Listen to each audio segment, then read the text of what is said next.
Okay, so I'm going to show you guys start to finish how to design a quality landscape design. You can see I overlaid a patio, and I'm making the patio have these nice curves on the edges because this theme we're doing here on this design is a Mediterranean slash modern slash Spanish garden theme is what this customer wanted. Now, I already did map out a water feature and this patio because the customer already told me that's exactly where they want it. I did model up the house. I have tons of other videos to show you guys how to model houses, how to do all this, but this is going to be a quick time lapse of me explaining why I'm designing what I'm designing, and that way it can help you do the same. So as you can see with this theme, we used a lot of curves and straight lines mixed together because that's what this like Spanish style goes for. So I had to get a walkway to that patio. So I made this garden walkway out of stones that follows that planter bed. You can see I put that planter bed. I've been looking up ideas. I found some furniture like this on the SketchUp warehouse. And just so you know, this is using a real-time landscape architect 2023 by Idea Spectrum. This is the program that I use. It's fast, it's high quality, and I'll show you an example. If you guys wait to the end of this video, I'll show you exactly what this plan looks like and the deliverable that I sent to this client. So we found this fire pit within the program, and we added it in there, but I added my own hearth to make it bigger, to make more seating area, and you can see I'm adjusting everything from here. So it's going to be much more customized, a little bit more seating around there, and I think that's the way to go. To match this theme of the house, I made the patio white with a black border around the edge, and I think it really gives it that pop. Now you're going to see I'm organizing everything so it matches and it doesn't go too close to the wall. And then I need to make a pathway that goes from the fire pit patio to the water feature. And you'll see I do that here in just a sec. See how I have it built. I knew I want a curving walkway there. My customer told me that they love curves, and I want kind of like an S curve, but it has to blend in towards one of the angles on this walkway. Has to blend in towards one of the corners of this patio to look right. I want to split this landscape design up and have different heights involved because they don't have dogs. They don't want a lot of purpose back there. They just wanted a seating area, a water feature area, and then a bunch of flowers. She said the most important thing to her was that she gets flowers. So it looked a little boring in that open space, so that's why I'm adding these steppers. You can see I selected all of them, I reorganized them, shaped them, and that way at the midpoint on that walkway, there's a way to get to and from. If you happen to be at the midpoint on that patio, you can walk to the fire pit, you can walk to the water feature, not a big deal. Now, on that planter, you can see I thought I'd look really nice by using 5 boxwoods to structure on one side and 3 on the other. Now, you can see I also put that hedge in there temporarily just to see what the height would be. And I need to cover up that big ugly white wall. So I did that by adding 5 plants. You'll see in my designs, and any quality designer is going to use even numbers of plantings whenever possible. So you can see I use 5s, I use 3s a lot, I use 1s. Sometimes I use 4s, sometimes I use 6s, but it's usually like 7, it's usually 9, it's usually 5, it's usually 3. So this person, wanted height differences and flowers. So I'm building that patio, or not that patio, that wall, that retaining wall planter. You can see that way there's just height back there. See how much better that wall looks with having something to anchor against it? So much better. So you can see the hedge didn't quite work, but what we're doing is we're putting in a hedge of boxwoods just to see, A, it makes it look more realistic. B, I think it looks a little bit more purposeful, and I'm going to add a planter back there, raise it up, make it look like dirt. That way it's in 3D, and we're going to add some big pots and then make them blue. She told me she likes blue pots, and we're going to put some flowers in those blue pots. I put the flower in there, copy it, paste it, add it in there 3 times. Now we have some nice backdrop along that wall.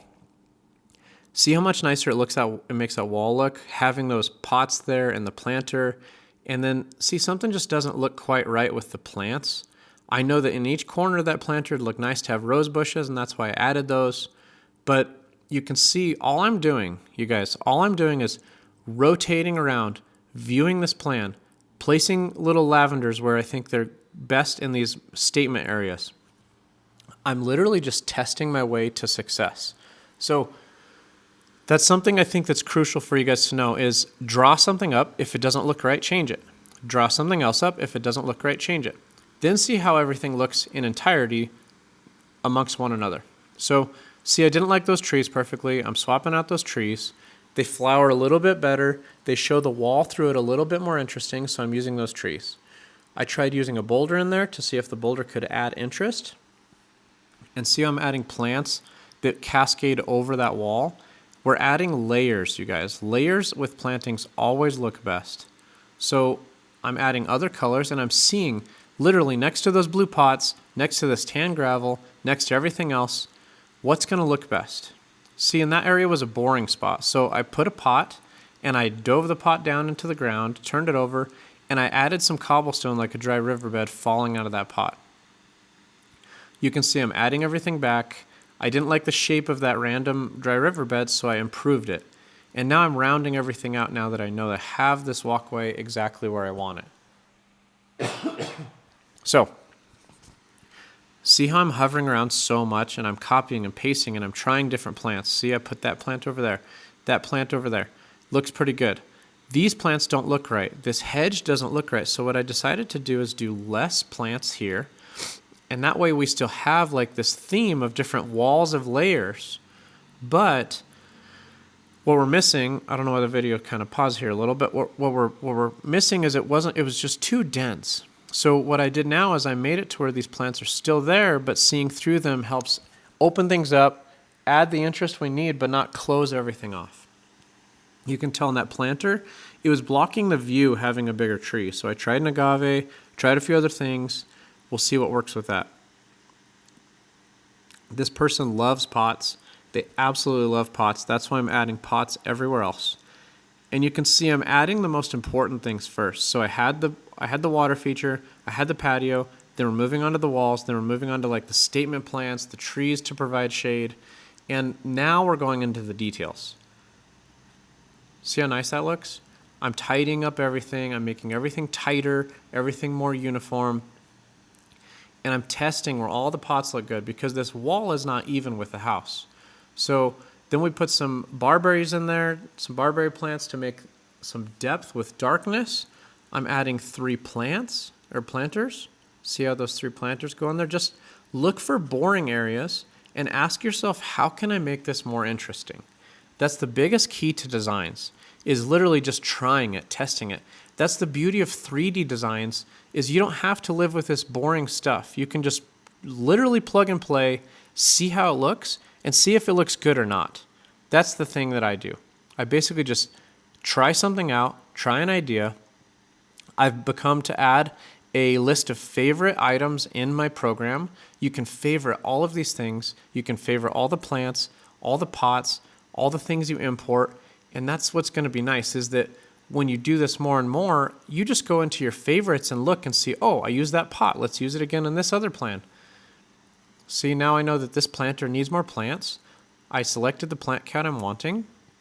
And turns out those grasses look good, but I tested it to see if they're in shade. No, they love shade, not sun, and this one's in sun. So I changed the plants out to make it like that. And see, I'm testing different layers of the plants to see how they all look together in that planter bed. Well, I'm not really liking the way it's looking, so I'm testing different colors. How does red look? How does yellow look? How does pink look? How does everything else look? Eventually, I got to a point where I like it. Then I move on. And if I have writer's block for some of these things, if I have an issue with an area, I'll move on to something else. And that way my subconscious can think on it. And that way the other things that I can figure out in the design hopefully reflect on the other areas in the design. And that's going to, see, I came back to it. I'm trying a different plant. We're going to try something else. I think we try some junipers in there. Some low creeping junipers, which is going to be much better. Have a nice contrast in color. Just so you know, contrasts in colors look better. So instead of everything being pink, see how everything in that bed was pink? Now I have that blue of the junipers mixed with the pinks, and that looks really nice. Those colors complement each other and contrast each other, and they look better. They look like I did more thought. And see, as I'm adding all these plants, I'm testing different counts. I'm saying, hey, does 5 look better than 7? Does 3 look better than 5? And I slowly see what looks better. Look, I had to frame that walkway with some planters. They were low. I didn't want to interrupt the flow of things, so I made those planters very low. Those little pots, they're very low. But I added some nice flowering pots around them, and I didn't go all the way around the pot because it's going to equal another area where I can start another line transition of plants, as you see I just did. From the top view, see how it works? That way it's not just one boring circle around the pot with plants, it's actually more S-curves and more curving lines of plants organized up. I found those plants that are more ground cover flowers. That way I can add interest right up front. So when they're sitting on that patio, they're looking at all these little different layers of plants. This is what's so special. See how I'm adding plants in, I'm making layers. I'm testing things. I'm adding beds that are creeping. I'm adding different little agaves, different little succulents that are going to present them with interest. See how much better that pot looks? See how that pot looks more placed well now that it's been covered up with plants in the front of it? The main thing with landscape designs is having layers of planting in different colors. You can see I don't have too many colors that are yellow, too many that are purple, too many that are red. I have a nice blend of things. Sorry about my coughing. I'm getting over a cold a little bit. But look how many things this plan has. I test a bunch of yard art. I saw that it's a boring spot right there in that yard. See, I tested a sundial. I tested a different north, south, east, west dealabob. I think I test a little ball here that is stainless steel looking. Yeah, see how cool it is? You can see yourself in that ball. But I couldn't figure out a way to make that interesting. I even tried a stork. Look how cool that stork is. But it just didn't fit right. So instead I thought, let's add another layer of plants. And see, those plants are boring, but I tested out purple ones. I tested out taller ones. The taller ones were too tall. Then I went into these other ones, these little bluegrasses. But then I found out these other ones that are kind of like a pale blue that look really nice. You'll see it here in just a sec. See, I'm just going through all the plants, testing what works, seeing what looks good. See, those look okay. They don't look great. I know I can do better. Just put the plants in, see how it looks. There we go. See how that's a completely different texture? And look how nice those look. Now we actually have planting beds. We have groupings. That's the correct term for this, is groupings. You want to go in different groupings. See those groupings? I'm adjusting the heights. That way I can use whatever plant fits those areas height-wise that I'm wanting. I'm not covering up that planter. I'm adding a row of plants in front of it that's going to complement all of it. See how nice that looks, you guys? And then those walkways, I'm just framing the same thing on each side of those walkways so it has more intention. It has more purpose, has more organization. And then I add a few cactus in here. It's really not that big of a deal. Now, I should note that I've already sent this to the customer. I'll show you the video here at the end of the video. But this customer wrote back 3 times, said, I love, love, love it. And that's important. That's all that you got to do. You have to impress a client with what you can do in a design, and then you're going to get the install work as well, hopefully. So, see, I'm just testing. People wonder how I come up with such good designs. And it's not that I'm a good designer. I'm just patient with testing, and I literally put a plant, zoom out, test it from a few different areas, and see, does this look like an idiot drew it, or does this look actually really nice? And if it looks nice, then I move on and I keep going, keep moving, keep making progress. Sometimes you just have to make a few progress points, and then the rest falls into place. Okay, so I will show you the plan after this, and it renders into an amazing 3D video. I should note that this plan is a lot more plantings than I normally plant. But the reason I'm doing this is because the client, the homeowner, they told me, they said, I don't want like a little desert of plants. I don't want 5 plants. I want flowers, I want color, and that's the biggest thing that matters to me. So that's why I'm doing all this. And see, look, I can tell it looks a little boring underneath those trees. So over here, I'm adding a different color gravel. Then I'll zoom out and look at it and I go, nope, that looks kind of like ass. So then I change it up. I'll zoom back in, I change different colors, say, nope, still looks like ass. And then we'll zoom out. And then I say, what if it's more of a dry riverbed? So I start adding those pins and I blend it in and then I make it the same gravel. There we go, same size. And now look how interesting that looks. It looks nice, it looks intentional, looks clean. I added another plant there. I'm just doing the little perfection details here. See, I added 5 plants right there. Organize them a little bit. That way we have all these flowering plants. She's gonna be happy, I'm gonna be happy. What's nice is all these plants work in flowering at different times. So it's going to treat this customer really well. I'm making sure all the gravels match, organizing all the little details, the little things that matter. I'm putting the last few plants in the planter beds, last few plants in the pots, and that way we can see what we're up against, see how things look. I like that boulder there. I like that plant that has that yucca that has that flower right there. That way when they're sitting on the patio, looks sharp, looks so sharp. See, I'm just editing all the little details. I'm deleting the things we don't need. I changed that. It looked a little boring in that corner, so I just made it have cobblestone in the corner. Little dry riverbed. Look at it as sunset. And we're done. Okay, so first of all, I had this plan show off the barbecue grill that we designed for them and this counter space.